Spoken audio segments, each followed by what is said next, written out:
months back, I was supposed to attend a friend's wedding. So I asked another of our mutual friend whether she'll be going to the wedding as well. She replied with an affirmative. And we both decided that we'll be going to the wedding, driving off in her car. Now, it was a cold December night. Coincidentally, it happened to rain on that particular day. And for those of you who know me well, you might also know that I have this OCD. And I always try to be the Mr. Perfectionist, which I miserably fail at. So I took out my suit, not to wrinkle it, and place it in the back seat of the car. And naturally, I was going to feel the cold. And I did. My friend could sense it. It was then that she offered me her jacket, which I declined. Not because I was trying to show her the man that I was. Maybe because of my deep-rooted cognitive bias. It was then that she said, "This is not some cheesy romantic film like Ho Na Pyare Ashish, that only a guy can offer his jacket to the girl.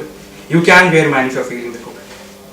I laughed it off at that point of time, but what she said had a very deep impact on me, because it made me realize that how skewed gender stereotypes are in our country.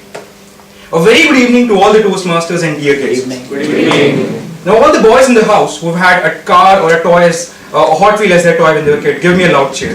Whoa. Louder. Oh. No wonder we see guys driving so rashly in Gurgaon having jarred boys written in the back of their car. Anyway, all the boys in the house who had a kitchen set as their toy when they were a kid, give me a loud cheer. I don't hear any. And I'm not even surprised. And I don't think any one of you would be surprised. Because that's how we are raised. That men are strong, women are weak. Men belong outside the home while women belong in the kitchen.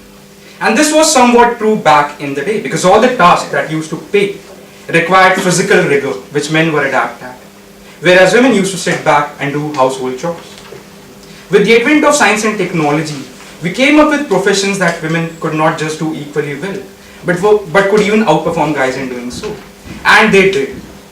We wanted to ensure we have a level playing field, so we wanted to empower women. In came gender empowerment, in came feminism, and the results were astounding. I can personally vouch for it. All my ex-flames, they have made it to IIMs, Ivy Leagues, fellowships, and here I'm standing right in front of you, languishing while delivering a speech at TMND. But jokes apart, so one such flame who happened to have made it to IIM few years back, and needless to say we're not on talking terms, one fine day sent me a message on my Facebook's other folder that how she wanted to catch up because she was going to be in the town for the next 3 days. Initially I was apprehensive, but somehow I succumbed under pressure. Men will be men, right? The sucked Londa in me melted. So we decided to meet day one at a place of our choice, which was an upmarket cafe. We had a really good time, we had dinner, we had our drinks, and she had such a great time, and I'll quote her that, "Ashish, let's catch up over the next 2 days as well." In came the bill, which was 3,000 rupees, no questions asked, I take out my credit card and pay for it. Day 2, same cycle repeats again. Day 3, same cycle repeats again, and all 3 days I was willing to pay. Not because I have too much money with me, but having been raised as a gentleman all my life, and having been someone who values chivalry above everything else, I was this under a very wrong assumption that feminism or gender privilege entitles a woman to have everything she does paid by a man. And few days later, the same girl goes on a long rant on a Facebook post about how all men are pigs. Because a man apparently refused to give her a seat in metro, which by the way was not reserved. And it rang a bell in my head that why is it that we demand equality when it comes to rights? Why not equality when it comes to sharing responsibilities? Why is it that a man is entitled to pay on every date that he goes? Why is it that a man is supposed to drop off the girl no matter how far she lives on every date they go?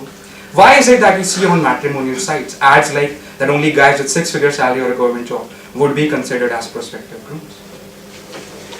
How many of you here are aware of the fact that if you ever find out your wife cheating on you, there's no law in the Indian Penal Code to prosecute her?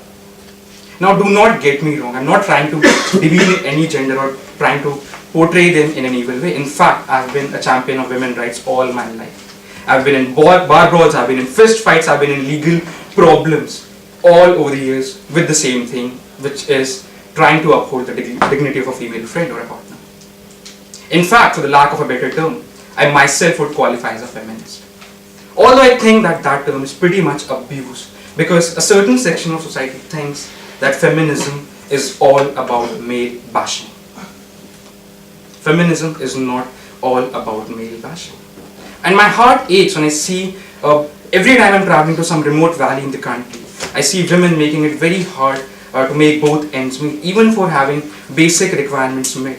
They have to trek uphill and downhill twice a day, which one way would take 5 to 6 hours for a city chap like me. Unfortunately, they are in the need of empowerment. But it's pretty unfortunate that they don't even know how to spell it or what exactly that it means. I really die inside when I see certain privileged section of society talking about feminism and comparing it to male bashing, while sending out a tweet from their iPad sitting in a comfy room and watching an Adam Sandler flick. Feminism is not about male bashing. And trust me, I'm in no way implying that if you are a successful woman in this country, you do not face harassment. You do. It's a really messed up situation, personally speaking, and that makes me feel ashamed as a man, the way women are treated in this country. But again, we can have a discussion on that. We can say have a discussion at that about some later point of time. The point I'm trying to make over here is that to all the women in the house, I would like to question you all. Can you imagine a world without men? No, you cannot. Even right now, if you look across the room, you will see such fine gentlemen sitting beside you. I see Ashish, I see Rahul, I see Ankit. I don't see Shrey, although he's not a gentleman.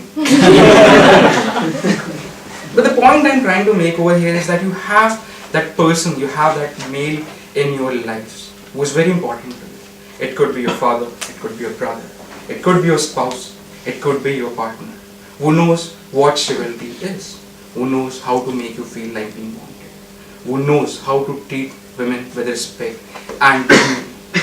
So next time around someone does something good for you, a man, because I'm talking to all the women in the house, make it heard. Let them know that we are together in this thing.